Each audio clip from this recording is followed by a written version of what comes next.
ইয়াশ এমন একটা ভাব নিয়ে দাঁড়িয়ে আছে যেন এটাই হওয়ার কথা ছিল। লোকটাকে দেখে রোশনি পা যেন কাঁপছে, ও কথা বলতে পারছে না। তুমি এখানে কি করছো? কেন, খুব বেশি ডিস্টার্ব করে ফেললাম মনে হয়? হ্যাঁ, এটা নাহিদি, যে রোশনিকে জোরে চিৎকার করে ডেকেছিল। কারণ ইয়াশ রোশনিকে যেভাবে আষ্টে পিষ্টে জড়িয়ে ধরে ডান্স করছিল, আর রোশনিও কোনো বাধা দিচ্ছিল না, যা দেখে যে কারোরই মনে হবে ওরা কাপল। আর এনএসি কোম্পানির মালিকও নাহিদি। এনএসির ফুল ফর্ম নাহিদ আহমেদ চৌধুরী। নাহিদ, তুমি আমাকে ভুল।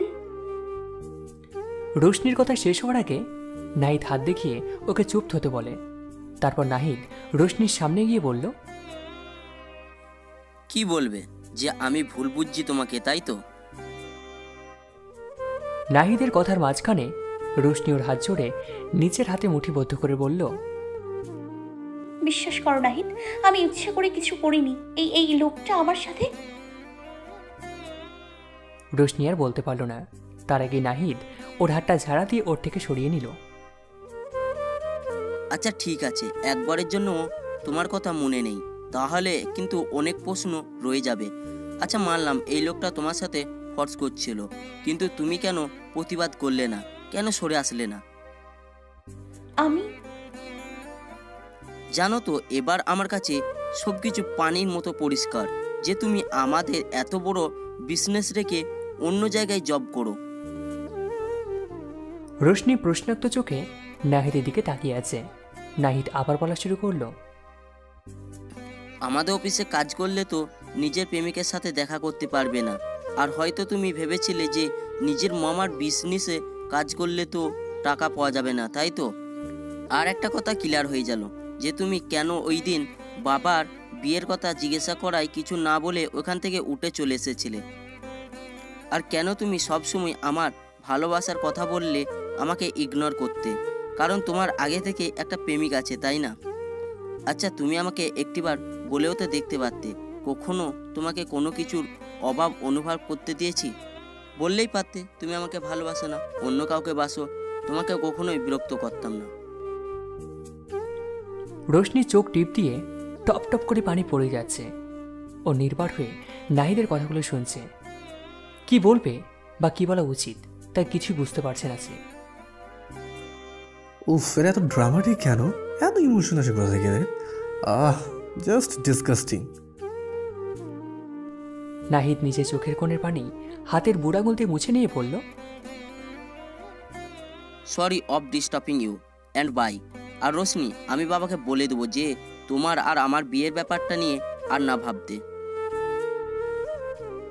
বলি নাহিদ দ্রুত কদমে সেখান থেকে বেরিয়ে গেল। নাহিদ চলে যাচ্ছে দেখে রোশনি দৌড়ে নাহিদের কাছে যেতে চাইলে ইয়াস খুব শক্ত করে রোশনির হাত আটকে ধরে। আর রোশনি নিজেকে ইয়াসের হাত থেকে বাঁচানোর জন্য বিভিন্ন চেষ্টা করছে, কিন্তু কিছুতেই ইয়াসের সাথে পেরে উঠছে না। রোশনি বারবার নাহিদকে ডেকে উঠেছে, নাহিদের কাছে যাওয়ার জন্য ছটফট করছে, কিন্তু ইয়াসের মন যেন গলছেই না। ইয়াস কাটছে কি যেন ইশারা করল, তারপর রোশনিকে নিয়ে সেখান থেকে বেরিয়ে গেল। এতক্ষণ সবাই যেন ফ্রিতে সিনেমা দেখছিল। গার্ডসের সবাইকে সেখান থেকে বের করে দিল ইয়াসের অর্ডার। ইয়াস রোশনিকে অফিসের পিছনে একটা বাগানে নিয়ে ছাড়ল। রোশনি ইয়াসকে ধাক্কা দিয়ে দূরে সরিয়ে পড়ল,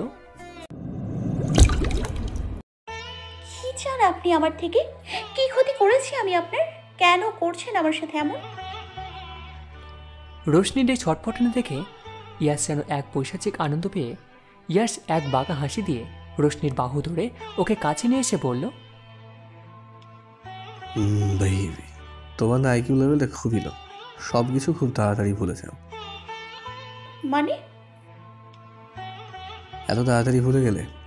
হোয়াট এভার, তুমি ভুলে গেলেও আমি ভুলিনি। মনে আছে সেই দিনের কথা, যেদিন তোমার সাথে আমার ফার্স্ট দেখা হয়েছিল অফিসে? রোশনি তখনও জিজ্ঞাসু দৃষ্টিতে ওর দিকে তাকিয়েছিল। মনে করো, মনে করো, সেদিন তুমি যখন আমাকে থাপ্পড় মেরেছিল তখন আমি কি বলেছিলাম? রোশনি তখন ওই দিনের কথা মনে করল, যেদিন ইয়াস প্রথমবার ওর সাথে অসভ্যতামি করেছিল, যার জন্য রোশনি ওকে থাপ্পড় মেরেছিল। তখন ইয়াস বলেছিল, ফ্ল্যাশব্যাক, ইয়াস রোশনিকে জোর করে কিস করেছিল, যার জন্য রোশনি ওকে থাপ্পড় মারে। রোশনির থাপ্পড়ে ইয়াস রক্ত চক্ষুনিকে বলেছিল, আজ পর্যন্ত কেউ ইয়াশ আহমেদের সাথে চোখ তুলে কথা বলতে সাহস পায়নি, আর তোমার মতো একটা ক্লাসলেস চিপ মেয়ে কিনে যে আমাকে থাপ্পড় মারলো, দ্য বিজনেস টাইকুন ইয়াশ আহমেদের গায়ে হাত তুললো। মনে রেখো, তোমার এই থাপ্পড়ের জবাব তুমি পাবে, খুব ভয়ঙ্করভাবে পাবে, এটা মাথায় রেখো, ছাড়বো না তোমায়। বর্তমান রোশনি এবার সব কিছু বুঝল ইয়াস কেন সব করছে। তার মানে আপনি এসব শুধুমাত্র প্রতিশোধ নেওয়ার জন্য করলেন? Yeah baby. রোশনি আর সহ্য করতে পারল না ইয়াসের কথাগুলো, মাটিতে হাঁটু কেটে বসে পড়ল। রোশনি বসে মুখে 2 হাত দিয়ে ঢেকে ফুপিয়ে কান্না করতে শুরু করলো। একটা থাপ্পড়ের জন্য আপনি আমার পুরো লাইফটা নষ্ট করে দিলেন। আর আপনি নাহিদকে কিভাবে চিনলেন? এটা তো তোমার আগে খেয়াল করা উচিত ছিল রশ বেবি, যে তুমি কার সঙ্গে পাঙ্গা নিচ্ছ। আর এসব ছোটোখাটো ইনফো বের করা আমার জন্য যে অসম্ভব কিছু না, সেটা ধারণা তোমার নিশ্চয়ই আছে। বলেছিলাম না, প্রত্যেকটা সেকেন্ডে নিজের ভুলের জন্য পস্তাবে তুমি। কি করলে আমার পিছু ছাড়বেন? বাট প্রশ্নটা ভেবে করছো তো? রোশনি প্রশ্নাক্ত চোখে ইয়াসের দিকে তাকালো। যা যাইব দিতে পারবে তো? ইয়াসের কথাই রোশনি কিছুটা ধারণা করতে পারলেও ইয়াস কি বোঝাতে চাইছে সেটা বুঝতে পারছে না। You have to spend one night with me. তুমি চাইলে আমি তোমাকে একটা হিউজ অ্যামাউন্ট পে করতে পারি।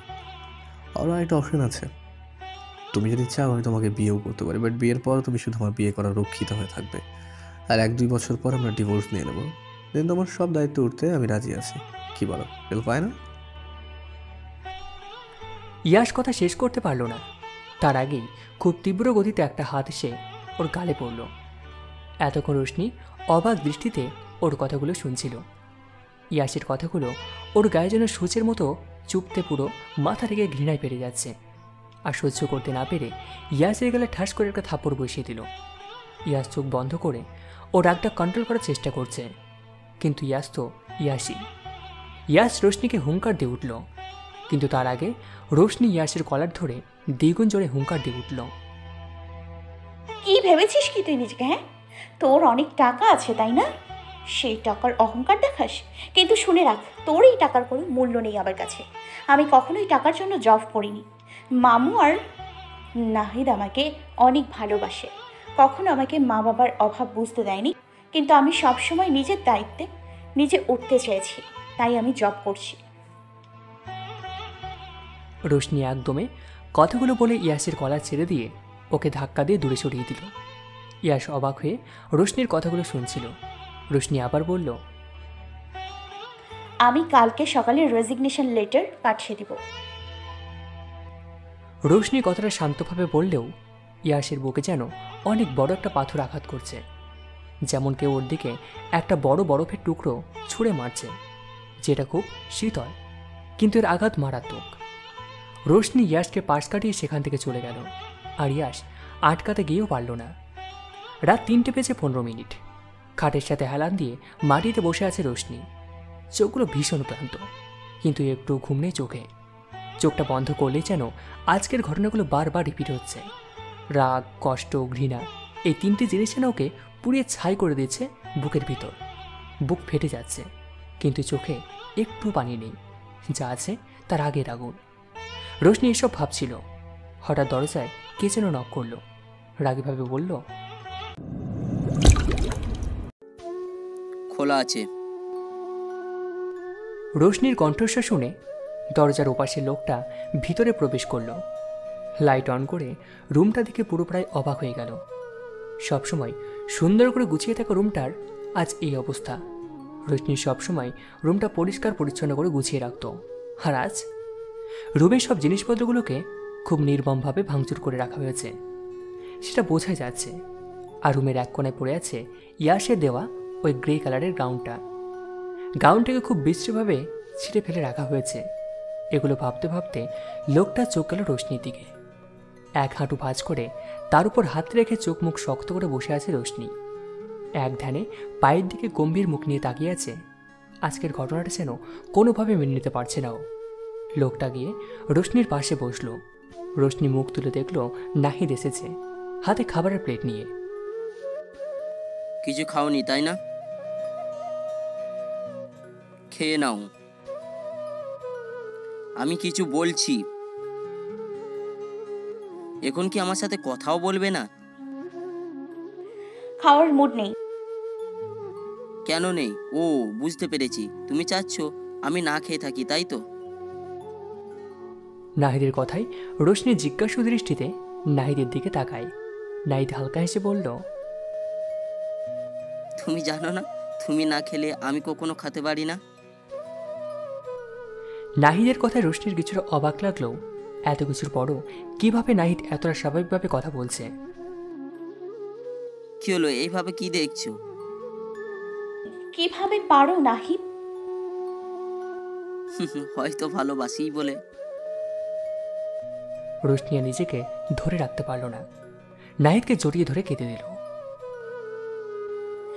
বিশ্বাস করো নাহিদ, আমার ওই লোকটার সাথে কোনো সম্পর্ক নেই। তারপর রোশনি নাহিদকে অফিসের প্রথম দিন থেকে আজ পর্যন্ত করে যাওয়া সব কিছু বলল। রোশনির কথা শুনে নাহিদ যেন অনেক বড় একটা ঝটকা খেল।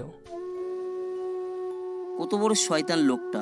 কিন্তু তোমার সাথে এত কিছু হয়ে গেল, কিন্তু তুমি আমাদের কিছু জানাওনি কেন? তুমি আর ওই লোকটার অফিসে কাজ করবে না। আমি কাল সকালে রেজিগনেশন লেটার পাঠিয়ে দিব। এবার খেয়ে নাও। রোশনিকে খাইয়ে দিয়ে নিজেও খেয়ে নিল। তারপর সেখান থেকে বেরিয়ে পড়ল নাহিদ। তারপর সে তার রুমে চলে গেল। পরের দিন অফিসে ইয়াসের কেবিনে ইয়াস চোখ বন্ধ করে কপালে হাত রেখে চেয়ারের মধ্যে বসে আছে। আজ অফিসে এসে ইয়াস নিজেই রোশনির খোঁজ করছিল, কিন্তু কোথাও পায়নি। কালকে ঘটনার পর রোশনি না আসাটাই স্বাভাবিক। ইয়াস এসব ভাবছিল, তখন ওর কেবিনের গেটটা কে যেন নক করলো। আনএক্সপেক্টেড হলেও ইয়াস মনে করলো রোশনি এসেছে, কিন্তু ওর ভাবনাকে ভুল প্রমাণিত করে ভিতরে রাফিক অর্থাৎ অফিসের বয় প্রবেশ করলো। রাফিক এসে জানালো ইয়াসের জন্য একটা চিঠি আছে। ইয়াস চিঠিটা রেখে যেতে বলে রাফিক সেটা রেখে চলে গেল। ইয়াস দেখলো চিঠিটা রোশনি পাঠিয়েছে। খুলে দেখে সেটা একটা পদত্যাগপত্র। ইয়াস কিছুক্ষণ লোকটার দিকে তাকিয়ে বাঁকা একটা হাসি দিল। সন্ধ্যায় রোশনি চিপস খাচ্ছে আর টিভি দেখছিল। তখনই কলিং বেলটা বেজে উঠল। রোশনি ভাবছে গেট খুলবে কি খুলবে না, কারণ ও পুরো বাড়িতে একা। মামার নাহিদ বিজনেসের কাছে দেশের বাইরে গিয়েছে 1 মাসের জন্য, আর মামিও মামার সাথে ঝগড়া করে তার মার বাসায় চলে গিয়েছেন। রোশনির সাহস জোগাড় করে দরজা খুলতে দরজা খুলে একটা পোস্টম্যান এসেছে। মিস রোশনি এনায়েত খান কি এখানে থাকেন? জি, আমি রোশনি এনায়েত খান। আপনার নামে চিঠি এসেছে, এখানে সাইন করে দেন। একটা ফর্ম দিয়ে কথাটা বলল। রোশনি সাইন করে দিয়ে চিঠিটা দেখতে দেখতে বলল, কিন্তু কে দিয়েছে? পরক্ষণে রোশনি মুখ উঠিয়ে দেখে লোকটা সেখানে নেই। পোস্টম্যান ছিল নাকি নিনজা হাতুড়ি? এত কাজ গায়েব। রোশনি খামটা খুলে দেখল মায়াবতী কোম্পানি থেকে এসেছে চিঠিটা। চিঠিটা পড়ে রোশনির কপাল যেন চোখে, মানে চোখ যেন কপালে। রোশনি সিদ্ধান্ত নিল আজ ইয়াসের মুখোমুখি হয়ে কোনো ভয় ছাড়াই কথা বলবে। যেই ভাবা সেই কাজ। রোশনি রেডি হয়ে বেরিয়ে পড়ল ইয়াসের অফিসের উদ্দেশ্যে। রোশনি ইয়াসের কেবিনে ওর পারমিশন ছাড়াই দ্রুত কদমে ঢুকে গেল। গিয়ে চিঠিটা ইয়াসের সামনে ঠাস করে রাখল। আর ইয়াস এমনভাবে পায়ের উপর পা তুলে আর মাথা নিচে 2 হাত থেকে শীষ বাজাতে রিল্যাক্সে বসে আছে, যেন কিছুই হয়নি।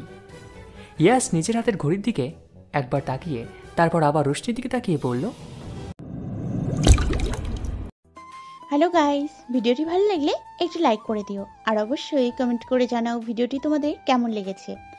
আর ভিডিওটির পরবর্তী পার্ট খুব তাড়াতাড়ি আসবে, তো যারা এখনও চ্যানেলটিকে সাবস্ক্রাইব করোনি প্লিজ পরবর্তী পার্টগুলো দেখার জন্য চ্যানেলটিকে সাবস্ক্রাইব করে পাশে থাকা বেল আইকনটি প্রেস করে দিও। ধন্যবাদ সবাইকে, আমাদের সাথেই থেকো।